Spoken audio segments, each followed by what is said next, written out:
this idea, as we laid it out, I think gives people who are deeply troubled by Donald Trump and can't in good conscience vote for him, and yet for a variety of reasons, they consider themselves Republicans, always consider themselves Republicans. They won't vote for Joe Biden or go to the Democratic Party. So the question was, what do you do with those people? That's Pete Wehner, a rock-ribbed conservative, a former speechwriter for George W. Bush, along with the well-known Brookings Institution scholar Jonathan Rauch, telling me about their bold, almost revolutionary idea for trying to break Donald Trump's MAGA cult and their death grip on the Republican Party that threatens to destroy American democracy and could even lead to a second civil war. They wrote about this idea in a much-discussed article in the New York Times, and I had them on my podcast, Beyond Politics, to dive deep into what this would take, would it work, and who would actually do it. If you want to hear that full discussion, there's a link in the show notes. But I want to give you the core of their idea in this video clip from our interview. And I think what you'll see is that I'm a Democrat, Jonathan Rauch is an independent, Pete Wehner is a Republican, and we all agree, no matter where you come from politically, it's okay to have a sane political party in America that represents conservative ideas. But what has to be stopped is the fascist, criminal MAGA cult that we're all facing. And they think this is the only way to do it. And it starts with Republicans making a big mental shift. The main thing I think that it argued for is a mental shift. We are going to accept our exile status and we're going to overthrow MAGA. I think what we are talking about is, first of all, and very importantly, crossing the psychological bridge. The exile mindset, exile psychology is different from where Republicans have been until now because, for good reason, anti-MAGA Republicans, although clearly, obviously not the dominant faction in the party, were able to think of themselves as a faction in the party. Anti-MAGA candidates tended to do poorly, but at least non-MAGA candidates did okay. So they were always able to put off the day of reckoning and think, we still have a place in this party. We still have a path back to power within the party. And that is understanding that there is no path back at the present time within the official Republican Party. And that's a big change because that means whatever you do, whatever you build, it's going to have to be outside the formal structure of the party. You call it the Free Republicans is how we call it. That was basically taken from the Free France movement under de Gaulle. It could be a network of organizations, think tanks, activists, politicians, former politicians, working in concert and in coordination. Here are the strategic things that you have to do to make this happen. The first we already discussed. It's make the psychological break with the official party, give up on it, write it off, go into exile in your mind. And that means don't expect a welcome back from the MAGA party anytime soon. This could take years. The second point that's important, we learn this from movements like Free France and the Polish exile government in World War II, is even though you're on the outside, Free Republicans should claim that they are the legitimate voice of the Republican Party. And they are, because they speak for the values that from Lincoln to the Bushes have motivated that party. They include things like rule of law, respect for the Constitution and limited government, and so forth. So you claim legitimacy. You don't let MAGA have the legitimacy of being, quote unquote, America's real Republican Party. Third, you can't just look backwards. You can't be about restoring something in the past.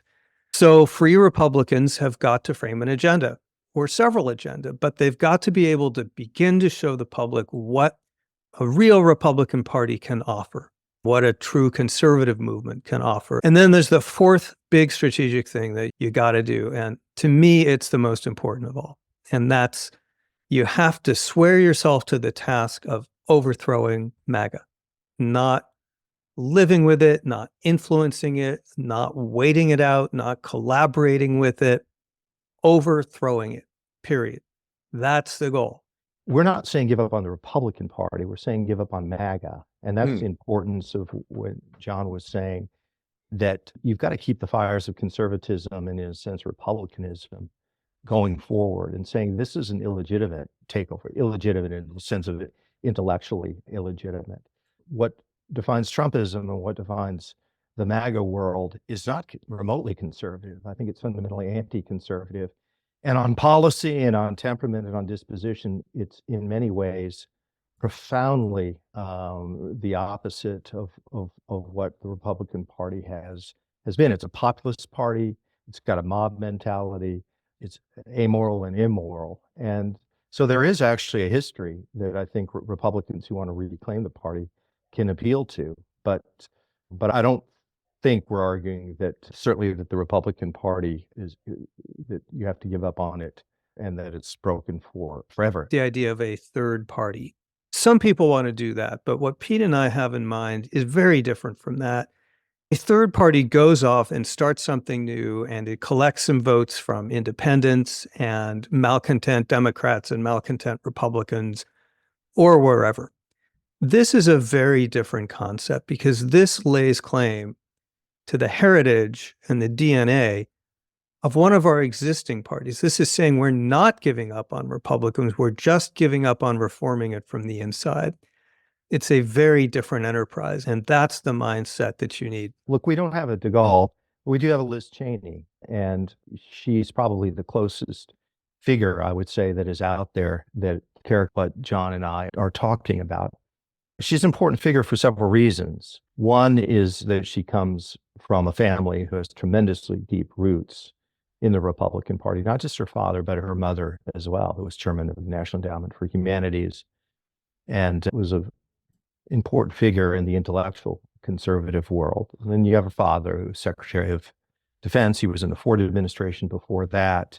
And of course, he was vice president for George W. Bush. Secondly, she is a rock-ribbed conservative, much more conservative than Donald Trump, more conservative than I am. Third, she is extremely articulate and forceful. She knows this party very well. She knows the currents within it. Nikki Haley made a good effort. If she were to announce it like Pence, that she wasn't going to support Trump, then she could be a prominent figure within this movement. Chris Christie could be. Because obviously Christie ran as a person who said he couldn't vote for Trump under any circumstances. There may be other figures that will stand up. There does seem to be a critical mass of people, not large, but large enough, and large enough that could cost Trump the election, who are traditionally conservative, still consider themselves Republican, who won't vote for him. And I think between now and November, that's important, because I think the urgent need right now is to defeat Donald Trump, and that means voting for Joe Biden. This MAGA problem, isn't going to go away even if Trump loses. And so I think John and I are playing for the medium and long term, not for the immediate term. If somebody asked me who to vote for, I would say without question, vote for Joe Biden, because I think if Donald Trump becomes president, I'm certain he's a malicious and malignant figure, but I really do worry about the future of the country in fundamental respects. So Donald Trump, as much as I have contempt for him, I think that he is sociopathic in the definitional sense. So I don't think he has a moral life or a moral universe. I think morality is to him what colorblind is compared to color being morality. I don't think he sees morality. I don't think it enters into his processing at all. That makes him, in some respects, a tragic figure, but also an enormous threat. It's the people like Sununu, people like Bill Barr, Marco Rubio, Elise Stefanik, Lindsey Graham. I mean, I could go on, down and down the list. The people who privately despise Trump, denigrate him behind his back, and see what he is, and yet they can't bring themselves to have the civic courage and the human decency to speak out against him and to say that they won't vote for him. How far the Republican Party will go? I'll tell you how far they'll go. They'll go with a guy who was found liable of sexual assault. They'll go with the guy that tried to overthrow an election. They would go to support a guy that would provoke an insurrection, violent insurrection against the Capitol. How about just to throw in something else, a guy that would invite hostile foreign powers into an election and maybe be indicted for different crimes, 91 different counts, who dines with anti-Semites and racists, whose cruelty is without limits, who mocks prisoners of war and the dead and people with handicaps. I mean, you just go on and on through the line. And then you ask the question, what exactly could he do that would forfeit your support for him? And I think the answer is nothing. John and I have referred to them as Fifth Avenue Republicans. This was the insight that Trump had, probably the most piercing insight that he had in the 2016 campaign, which is when he said, this was relatively early in the process, where he said he could go on Fifth Avenue and shoot somebody and not lose his support. People thought that was hyperbole. That was actually prescience. It was foreshadowing. So think about the psychology for a moment of the position that someone like a Governor Sununu finds himself in right now. If he says, I'm going to be true to my word and I will not support the Republican nominee for president, he's out of the Republican Party, effectively. His political career is probably over. He loses his friends and he has nowhere to go. He's in the wilderness. He's out there by himself. And every ounce of survival instinct in humans say, don't be out there on your own. You will die. You must not get left behind by your tribe. There are now a lot of people in that position. If they're together, if they begin building an infrastructure, they begin connecting, contacting, supporting each other, it's a whole different psychological dynamic. That's why, to me, it's so important that this effort conceive of itself and brand itself to the extent you can legally as Republican. Maybe they should change parties, but they're not going to. They want to be Republicans.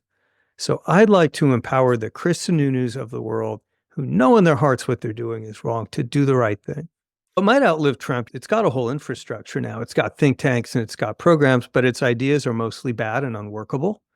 Its leadership is bizarre. I mean, Speaker of the House, Marjorie Taylor Greene. Does that sound right to you? You're laughing. It's the appropriate response. Its leader won't live forever. Whatever diabolical powers he has probably don't include immortality. It's often at each other's throats. And by the way, it has never assembled a national majority. It governs by being a disproportionate minority. It doesn't even aspire to build a national majority. It's instead looking for ways to embed itself as a minority movement. So for all those reasons and others, I believe Pete is certainly right. There will be opportunities, and probably many opportunities, and probably soon, though we can't foresee them, to begin making moves to take back the Republican Party. But it's important to be ready. And that's what a party in exile can do. And